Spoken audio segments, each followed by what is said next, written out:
5 social media mistakes you're probably making. Job seekers are savvier about social media than you might think. In a 2019 survey conducted by employment screening services firm JDP, 84% of respondents said that they believed social media had an impact on hiring decisions. Perhaps as a result, 50% reported that they had removed old social media profiles or posts to safeguard their professional reputation.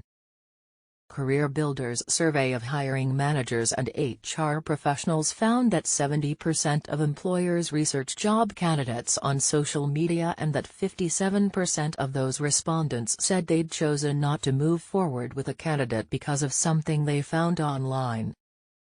Interestingly, only 22% said that they looked at candidates' social media to find reasons not to hire them. More than twice as many, 58%, reported that they were looking for information that supported applicants' qualifications for the job. In other words, it's not enough just to purge your online presence of things that can disqualify you. It helps to know that some of the most damaging social media mistakes are the most subtle. 5 social media mistakes that can ruin your career. Social media can be a mighty tool, helping you connect with recruiters, find job opportunities, and develop a professional reputation, if you do things the right way. Here's what to avoid. 1. Not being on social media. Nearly half of the employers CareerBuilder surveyed said that they wouldn't hire a candidate if they couldn't find them online. Why? While 28% reported that they use social media to gather more information about an applicant prior to the interview, 1 in 5 respondents said simply that they expect candidates to have an online presence. So, you can't just refuse to participate in social media and hope for the best, at least not professionally. To be hirable, you must be searchable. That means having an online presence, updating your social media profiles and feeds regularly, and interacting with people in your industry. If you've somehow managed to avoid social media so far, the good news is that you have a clean slate. This guide can help you get started creating your professional brand online with a few popular social networks. And if you have the opposite problem, decades of social networks and no real idea where to start, this checklist will help you lock them down or clean them up. 2. Having an inconsistent professional brand. Well, let's just say you wouldn't send them to your mom. So, what's the problem? One of the most challenging aspects of building a personal brand is figuring out which parts of your personality, skill set, and experience to emphasize in a professional context.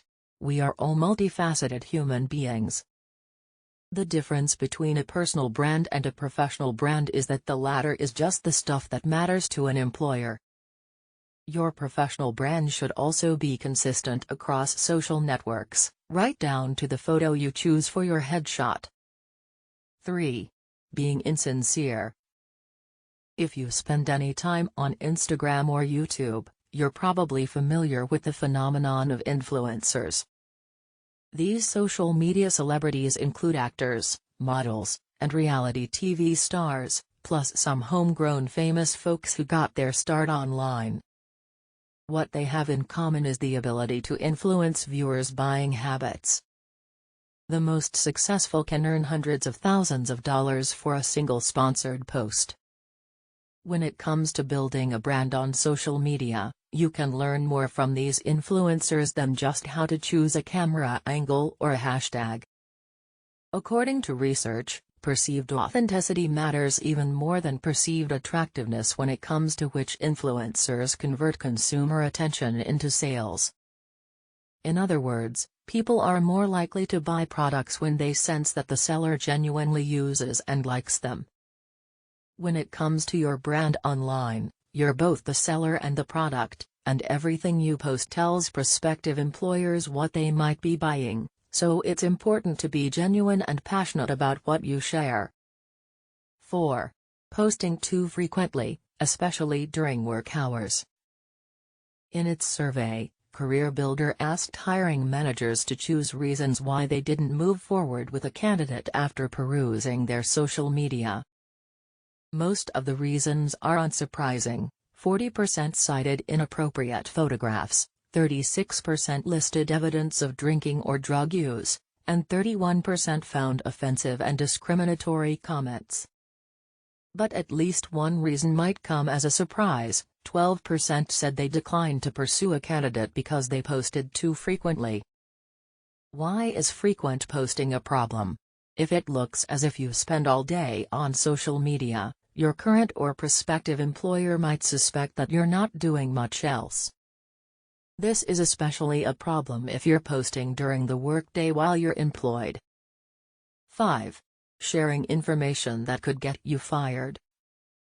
Hopefully, you know not to post trade secrets or to say negative things about your employer, boss, or coworkers on social media. But did you know that in many cases, you don't need to share information that isn't yours or do anything to disparage your company to lose your job? Most U.S. workers are employed at will, which means that their employer can fire them for any reason or for no reason at all, as long as that reason isn't discriminatory. In practice, this means that your employer may be able to fire you for something you do after work. For example, workers have lost their jobs for attending protests or for posting about their political beliefs on social media. Some states including California, Colorado, New York, and North Dakota have laws that protect workers from being fired for engaging in legal activities after work hours. But there is no federal law protecting workers from termination, except in the case of discrimination based on protected characteristics such as age, 40 and over, disability, sex, religion, race, sexual orientation, and gender identity. If you're job seeking and feel passionate about your cause, you might decide that you don't want to work for an employer who would dismiss your candidacy based on your beliefs. But if you're anxious to be hired, or to hold on to your current job, it's important to know that your social media activity may put you at risk.